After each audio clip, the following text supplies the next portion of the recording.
Now, taking the topic a little further, I'll say that business activities can be divided into three parts: industry, trade, and commerce. Business activities can be divided into three parts, that is industry, trade, and commerce.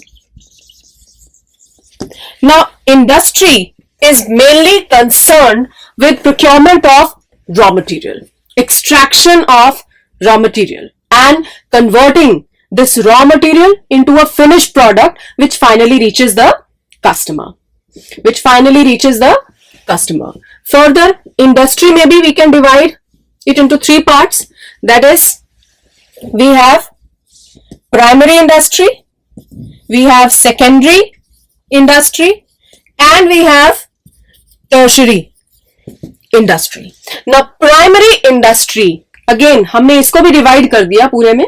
Primary industry is basically concerned with extraction of raw material from natural resources.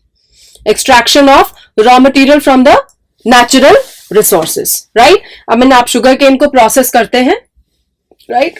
Then that whatever the residue that you're going to get, that is going to be generated out of the primary industry. Primary industry basically gives you the raw material, which further will be utilized by the secondary industry, right? Raw material which has been extracted from the primary industry, from the natural resources by primary industry, right, will be further passed on to the secondary industry, which is going to use this raw material and convert it into finished products that are finally going to be used by the customers, right? Now, after these two comes into picture the third type of industry, that is your tertiary sector, that is your tertiary industries.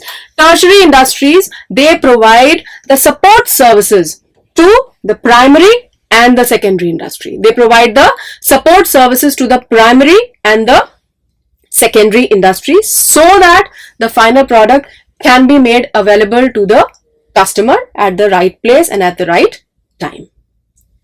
Coming to the second part, trade.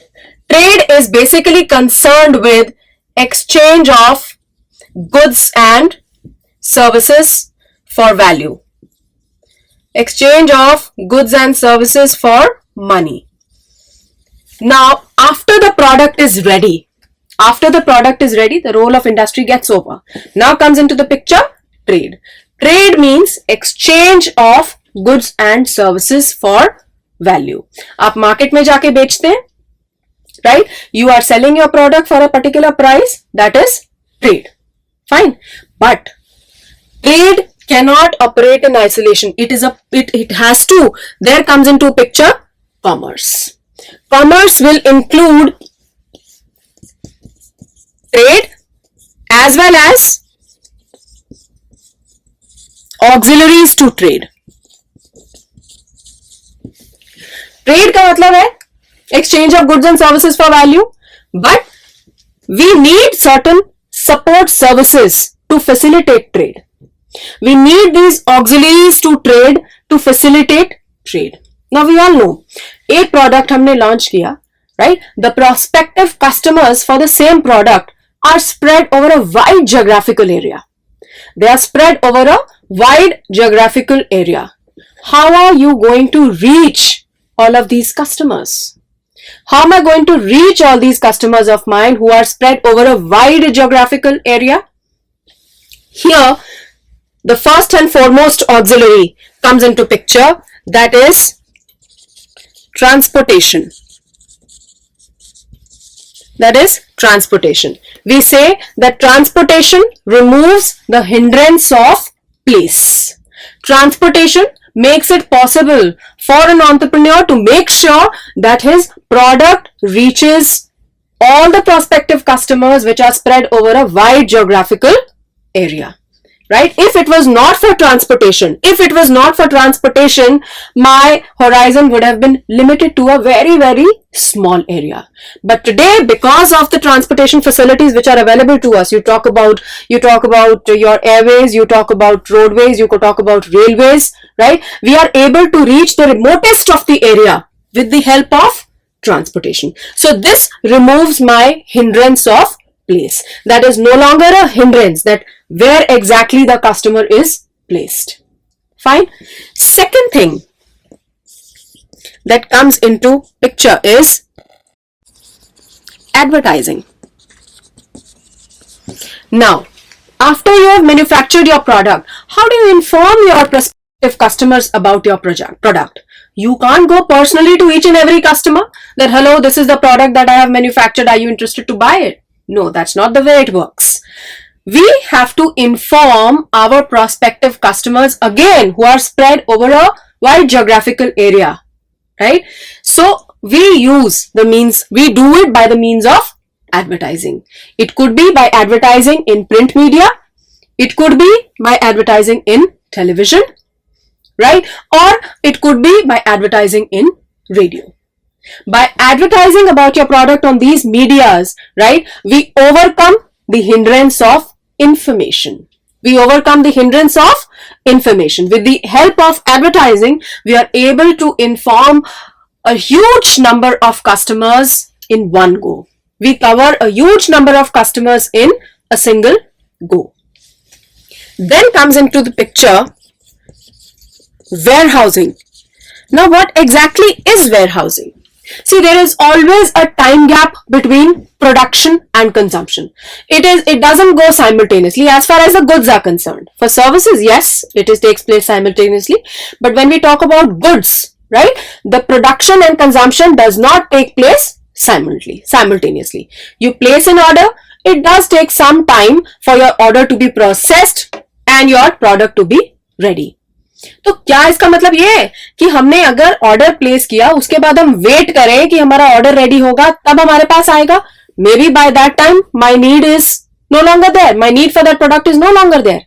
The idea is that I should be getting my product at the right time when I need it. उस समय नहीं मिला अगर, तो the utility of the product is going to be zero for me, right?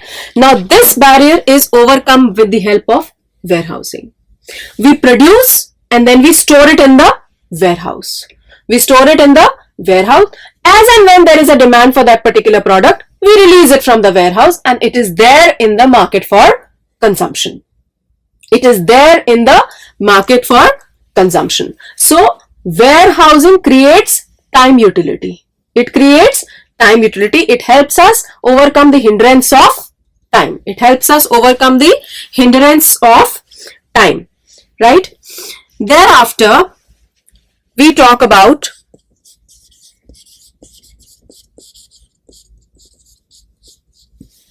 banking. Now, when I'm starting my own business, it is not necessary that whatever amount of funds are required to be invested in the business, I have the requisite amount of money at my end. Not possible for everyone. So what do I do? Where do I get the funds from? Where do I arrange for finance? Now, banks have solved this problem of mine, right? It has now become so easy to apply for loans, right? And then you can keep on repaying the loan in easy installments. So I don't really have to worry if I do not have the requisite amount of money to be invested in the business in one go. No one has, right? Some amount of owner's capital and some amount of borrowed capital.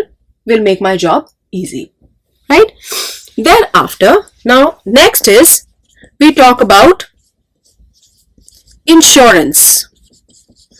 Now, while my goods, excess production, whatever the excess production is, that is stored in the warehouse, I told you, right?